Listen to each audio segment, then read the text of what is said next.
for most of the night, guys, but on a night where the Spurs actually don't play all that well. They only made 4 threes. They did most of their damage in the paint with 66 points. It was a shorthanded Laker team that played really hard tonight, but bottom line, guys, they just didn't have the offense outside of Luka.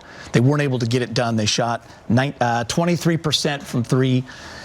And okay, but they're telling me right now we had a little thing at the end of the game, a little dust up, so we're going to show you that right there. Yeah. Then a push. We got a little. Yeah, a little disrespect happening.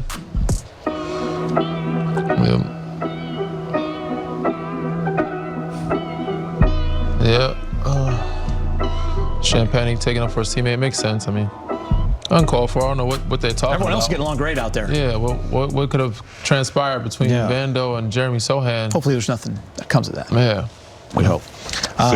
Silly guys. Yeah. But, James, it was just a night where you needed a secondary offensive player outside of Luka.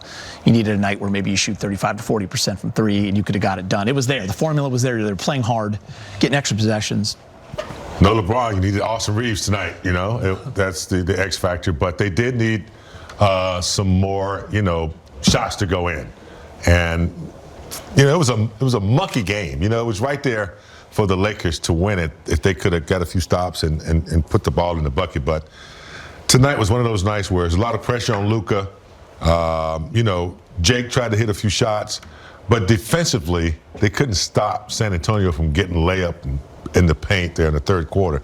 San Antonio didn't shoot the ball either. I think they shot like 16% from 3. Yeah. They didn't shoot the ball that great either. But when they needed to score and get stops, they were able to do it down the stretch. And the Lakers were not. We only had Luka pretty much, and just only 16 assists tonight for the Lakers. So that means it wasn't moving that well. So it's a tough night on the back-to-back. I mean, yeah, you 16 assists because you're not making shots. I mean, they had some decent looks, but you're not going to get a lot of assists if you're not making shots. And you shoot 23% from 3, 64% from the free throw line, and Luka shot most of your free throws. 16 out of the 22. Out of the 22, but 64%, and San Antonio shot 82%, and they had 6 more free throws. But this was a mucky, ugly game. But they were in arm's reach. They just couldn't get over the hump. Jake had a chance to cut it to 7 with that 2-minute mark. We had 3-ball look. But again, you needed some offensive power. You needed somebody to step up, whether it's a Nick Smith Jr. night or a Dalton Connect night. Somebody needed to give you some more double digits. Only 3 guys with double digits in the roster tonight is not enough to win a game. We knew shorthanded that the Lakers would be up against it. I think we were, all 3 of us watching that game, very impressed with the first half in terms of the energy. And you didn't see that per se from the Spurs. They were having a slow night. Fox trying to get going, Castle, Wemby coming off the bench, Harrison Barnes not doing much, but it was Keldon Johnson tonight. Yeah. He was ready to go. He had all the energy, and he's what they needed. He was 27 points on 11 of 13, and the main reason why they were able to get that game. Part of the future, and part of why people are saying San Antonio is a futuristic team because of players like this. 27 points. Castle's another one, but tonight, this young man, Keldon Johnson, on 11 of 13 shooting, Geeter, he set the tone, and he was the spark. Yeah, I mean, their depth, he's the reason why they're so deep as a team. Not just him, obviously, Champagne stepping in the front of the starting lineup with Vassell being out. But because he comes off the bench, gives you that energy, that spark, damn near a double-double every night, rebounding. And you got other guys that, I think they said the last 6 or 7 games or 9 games, they had 9 different guys lead the team in scoring. Lakers only have LeBron and Luka, right? Yeah. So, they can beat you in a multitude of ways, and any given night, one of these guys can go off. It could be Cornette, it could be Fox Castle, it could be Champagne. Tonight was Keldon Johnson's night, and he's been doing this consistently off the bench for them. And he should be, honestly, in the 6th man of the year conversation. And he did it to the Lakers the last time they played as well in the NBA Cup quarterfinals. And guys, you can kind of see why this team and how they're built, youth, athleticism, deep bench, young guys, different scores every single night. I know SGA leads that OKC team, but this Spurs team, and we've seen it, and they've been the talk because of what they've been able to do, beating the Spurs beating OKC in 3 times. James, they are a team that will they will be a player come playoff time. Yeah, and obviously Wemby is the catalyst, but they can beat you in so many ways. You know, it could be, you know, Keldon one night, Keldon Johnson one night. It could be, you know, Wemby another night. It could be Fox on another night. So they're kind of unpredictable when it comes to, you know, trying to scout them, because they're tough, and defensively they get after you. Yeah, I mean, like you said, the way they're constructed, you know, from the ground up, what they built in the last couple of years, they are right there matched up with OKC with depth and youth, right? They just need the experience and maturity. So once they get that, you know, that rivalry everybody's talking about, it's gonna be some good basketball to come. Obviously, Denver is really good too. Yeah. Lakers still, I think, a piece or two away. But you have a good foundation. Like I said, haven't seen much of the full team healthy yet this year. With Luka, AR, and Bron, that is a good three-headed monster offensively. The biggest weakness and struggle has been defense and turn the ball over. I think you turn the ball a lot less when you have all three of them together.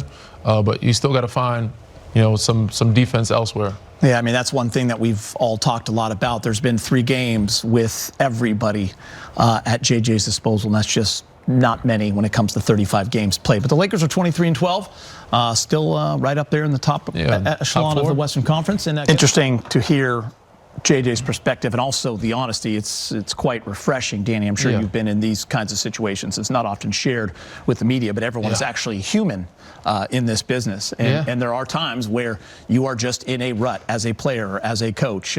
Pretty cool to kind of be able to get through that. Sure. That's the beauty of a long season, right? Definitely. When you're a player and you have one of those games like, man, we played so bad. And the next day, like, that film session is going to be terrible. And then coach might come in like, oh, I loved you guys' energy. I loved the approach you guys had. You guys fought and came together. Sometimes you need that. Sometimes you need a bad loss, tough loss. Yeah. But his expectation, you can tell he didn't have super high expectations, knowing that he had a lot of points missing, a lot of guys out. You know, he thought Luka had the right approach, you know, of how he, you know, led the team tonight. They just didn't have enough. You know, it's a back-to-back. They also are tired and fatigued. They've had a rough schedule. They have a lot of guys out, a lot of important guys out. So, yeah, I mean, it's good to see that he's still encouraging and having the faith and still empowering those guys, and proud of what some of the things that they've done. They did the best they could with what they had. And it's nice when a coach looks to that as opposed to looking to everything that might have gone wrong. I'm sure he will in practice or whatnot. But as Danny said, back-to-back game, you're missing 2 key players for sure. They had their moments. The game was right there. If they could have knocked down some shots, maybe, and had a few stops, but you know, San Antonio was desperate for a win too, having lost a couple of the last couple games. So it's just one of those games you know, you just look at it and you get it past you, and you come back and try to get back on the winning side. I mean, I think it's positive, and I like that he thinks they are back on track as a group, and now you just got to get healthy. Bottom line, what are you going to break down for us?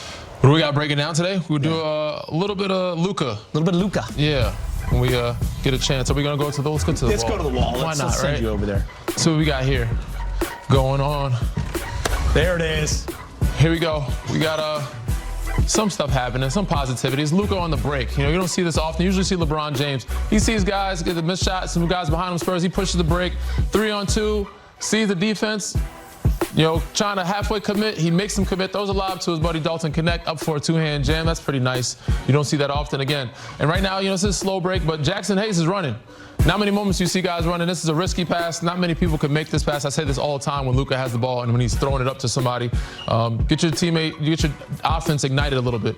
Again, passes that he don't even have to see. He sees 2s on the ball. He knows DeAndre Ayton's rolling hard. Throws it over his head. Jake's supposed to be in that corner. He is in that corner. Knocks it down. These passes he knows from the back of his mind and know where a guy's supposed to be at. Double screen. Gets over that screen, seeing 3 guys on the ball, showing the crowd because he is the head of the snake. They know they're gonna, you know, double team him. Vandal does a good job of not just sitting still, but catching on the go and getting an easy left-handed layup, which is his strong hand. So yeah, these are just some of the plays that, you know, Luka knows and makes just by, you know, secondhand nature, know where guys are at, and also his teammates figuring out how to get open and get some easy baskets. They didn't have enough of it. They had a decent amount of it. They could have used more, but they took advantage when they could, and he knew, you know, how to find Jake. He knew how to find DeAndre Ayton when he needs to, and also that corner pass or somebody slashing. They figured that out. These are some of the positive things that JJ's talking about within the offense. Even with guys being out, they know how to play kind of with each other. Great breakdown. Luka Doncic with his 51st 30-point triple-double in the loss. Back on Access, NBA trade season is underway, and it got started with a move between the Hawks and Wizards. Trae Young headed to the District in exchange for C.J. McCollum and Corey Kispert. I will start with you, Danny. Obviously not a surprise because of all the noise these last couple of weeks. I think the surprise is that is what took to get Trae Young for the Wizards. No picks involved. Not sure what that says about the value right now of where Trae Young is or what the Hawks are thinking in that regard. I mean, I think the speed of it was also a surprise to me. I didn't think it would happen that fast overnight. Like, reports just came out yesterday. Usually it takes some days or a week for a trade like this to happen, especially when a superstar is involved. And I very much consider Trae a superstar guard, an all-star in this league. Career average of 25 and 10. You would think that he would get a lot more for him. And no disrespect to CJ or Kispert, those are very good players. But you would think Atlanta would try to get some youth and get some draft capital with picks. So I think that's the biggest surprise. It's kind of a straight up with players and no picks involved. But yeah, I mean, you're talking about the leverage, you're talking about the value. Right now, he hasn't played much, and because Atlanta's been winning without him, I think that's kind of taken his value down a little bit. And people forget, like, it's crazy how fast people forget how good somebody is and what just they've a few done. years ago, right? He's in the Eastern Conference Finals. I mean, last year, but even his numbers last year, what he's done, we didn't have a good dose of what he can do this year, but he's still very much a high caliber player. And we said last year's numbers were good. The years before, he's led the league in assists multiple times, and he's gotten said 4-time All-Star. So he has unbelievable numbers. You see, we looked at the stat, the number of games, 30, 10, and 5, whatever it was, 30 and 10 assists. He's on that list. He's on the list with with Luka and Bron and Russ and Harden. And he has half the years of those guys. Yeah. So. James, a lot of the people who follow the NBA, cover the NBA, the experts, a lot of the predictions have been that it will be a quiet trade deadline coming up in a month in the NBA. Well, this starts it off with a little bit of a bang. Yeah, it's big. Trae Young, he's been trying to get out of Atlanta. What, he played 10 games this year? Yeah. Top, something like that? Yeah. So he's going to a new team, and he's a great talent, undersized a little bit, but that hasn't stopped him from dominating and playing the way he can play. I just hope he gets with a group that can win. Yeah, he's tough great to do talent. that in Washington. Yeah, they're gonna need some turning around. Crazy. You would think something like this would make a bigger splash. It seems like it's not as big as a splash. I think because of where he's going. To be honest with you, if he was going to a different market. And I think because the biggest splash happened last year. Yeah. I mean, and anything is possible, and this one just doesn't seem, I don't know, as big as it should be. Let's check out the Lakers calendar. The Lakers are back home on Friday. Then it's a one-game trip to Sacramento on Monday. Back home Wednesday to take on the Hawks. Then the Hornets 2 days later. Then you're on a plane, quick trip out to Portland. All games can be seen right here on Spectrum Sportsnet. Let's talk a little Jake LaRavia. It'll be interesting when the Lakers are whole. And Danny, I'll start with you.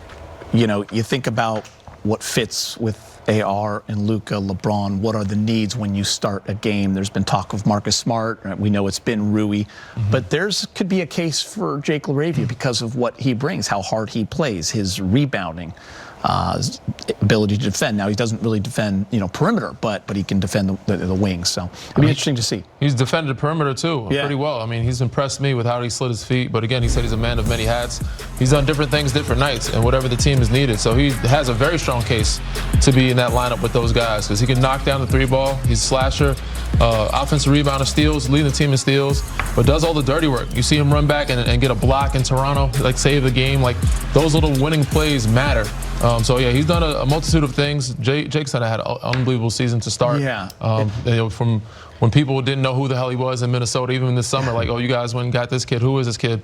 He has proven himself and done some great things and turned out to be a really good contract for the Lakers to pick up because he's picked up a lot of the slack when guys are out. By the way, give him credit. He's played in all 35 games. Yeah, yes, and that's he played hard. It's a journeyman. Yeah, a journeyman. He's smart. He's got a lot of skills, and he's going to get better because you can see that he's, still learning the game. And the other thing we talked about the other night is, I think what JJ loves about him, and the reason that was the first guy off the bench, he's playing a lot, because he's damn coachable. Yeah. He's coachable. You tell him a thing, you don't have to worry about him making a lot of repeat mistakes. He's pretty solid. He has size. He can defend a little bit. He's tough, and he's got a big upside coming.